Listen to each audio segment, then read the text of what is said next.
C'est l'un des plus grands rendez-vous culturels de l'été qui vient tout juste de s'achever. Le Festival d'Avignon, fondé en 1947 par Jean Vilar, vient de fêter sa 79e édition du 5 au 26 juillet 2025.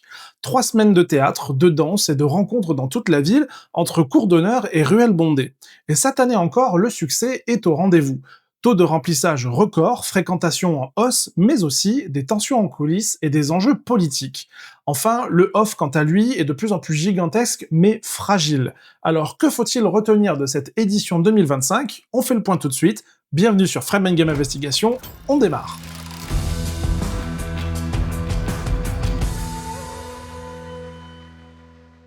Aux commandes du festival cette année, le metteur en scène Thiago Rodrigues pour sa 2e année à la direction. Il poursuit sa lignée éditoriale, une programmation ouverte sur le monde, portée par la poésie, la langue et les grands récits collectifs. Cette année, c'est la langue arabe qui était à l'honneur. Un choix fort, symbolisé par des hommages à Mahmoud Darwish, poète de l'exil, et à la voix éternelle Kaltoum. Autre figure mise en avant, celle de Marlène Montero Freitas, chorégraphe capverdienne et artiste complice du festival, qui a inauguré la cour d'honneur du Palais des Papes avec un spectacle physique et énigmatique. Enfin, il y a eu la venue très critiquée de la ministre de la Culture, arrivée en toute fin de festival. Elle a évité le centre-ville et les théâtres du off, suscitant l'indignation des syndicats et des artistes. Il y avait même une consigne de boycott qui avait été transmise à certaines compagnies de ne pas jouer si la ministre assistait à un spectacle. Sans dire que le dialogue n'a pas eu lieu et que la fracture entre institutions et terrain semble cette année encore bien réelle. Cette 79e édition a offert un foisonnement d'images puissantes et de moments de bascule où poésie et chaos se côtoient. L'icône visuelle reste un soulier rouge suspendu dans la cour d'honneur, clin d'œil au soulier de satin de Paul Claudel, moment suspendu, porteur de sens et d'émotions brutes. Mais derrière la beauté se dissimule une organisation parfois dépassée.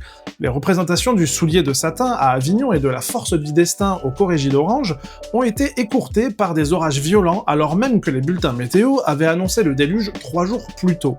Malgré cela, les spectacles ont été maintenus, provoquant un désordre logistique majeur. Acteurs trempés, public déplacé, scènes transformées en fiasco aquatique. Une réalité que la communication officielle du festival a largement édulcorée, évoquant des pluies poétiques ou de prétendus moments de communion improvisés, là où beaucoup ont surtout vu un manque d'anticipation et de considération. À contre-courant de ces débordements se joue une autre forme de théâtre.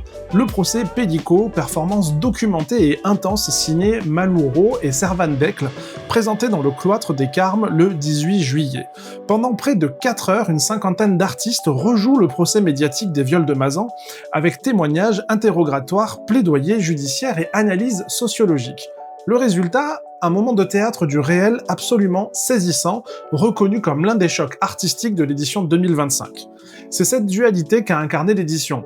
D'un côté, une projection idyllique d'un festival éternellement lumineux, et de l'autre, une ruée chaotique sous la pluie et un théâtre engagé qui interroge la société. Et au cœur de ce chaos, une chanson, Sognos, de Caetano Veloso, dans un spectacle sur la parentalité, a réussi à créer un moment de grâce rare et profondément humain. Derrière les projecteurs et les applaudissements, le Festival d'Avignon reste aussi un monstre économique avec ses tensions et ses déséquilibres. Côté in, la fréquentation bat tous les records, plus de 98% de taux de remplissage, avec des jauges augmentées de 25% par rapport à l'an dernier. Le chiffre d'affaires atteint 22 millions d'euros, reflet de l'attrait intact du festival encore aujourd'hui. Mais c'est dans le off que le contraste devient évident. 1731 spectacles, 1405 compagnies, dont 170 étrangères, et 187 spectacles non francophones. Plus de 27 000 levées de rideaux en moins de 3 semaines, pour un total de 2,6 millions de billets disponibles, mais seulement 1,6 million vendus, soit un taux de remplissage estimé entre 50 à 60%. Les ventes via ticket off explosent de plus de 43% avec 290 000 billets écoulés et 79 400 cartes off délivrées, soit une hausse de 26%.